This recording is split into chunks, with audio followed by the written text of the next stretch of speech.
এটা কি সার্জারি হয়েছে তোমরা কেউ কি বলতে পারবে?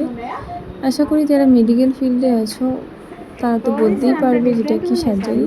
আর যারা জানো না আমি তাদের ক্ষেত্রেই কথাটা বলছি। এটা একটা হিস্টেক্টমি সার্জারি। ఓవరియన్ సిస్ట్ అది ఇగో సిస్ట్ అది ఇది యూటెరస్ ఇట్లాంటి బయటకు వచ్చింది అదే సిస్ట్లో అది సిస్ట్ వలిగింది పగిలింది তো অনেক দিন ধরে ওনার যন্ত্রণা ছিল, অনেক কিছু প্রবলেম ছিল, তো তার জন্যই সিদ্ধান্তটা নেওয়া।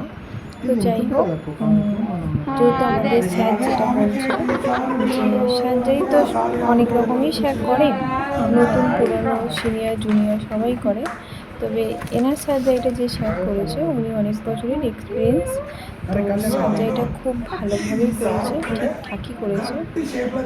এটাই উনি বলছে যে এই স্যার সার্জারিটা পারফেক্ট করেছে।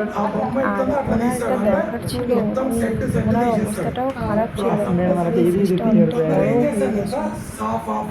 আর একটা কথা, তোমরা যদি কেউ তেলেগু জেনে থাকো তাহলে বলো কমেন্ট করে যে তেলেগুতে কি বলছে। আমি তো কিছু কিছু বুঝতে পেরেছি, তবে আমি পুরোটা এখনও ভালো করে বুঝতে পারি না।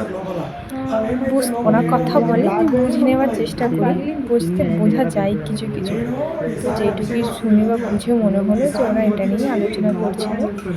এই পেশেন্টের সার্জারি হওয়ার পর আইসিইউতে শিফট হয়েছে, তো পেশেন্টের কন্ডিশন মোটামুটি ঠিকই আছে, ভাইটাল স্টেবল আছে, সমস্ত কিছু নর্মালই আছে।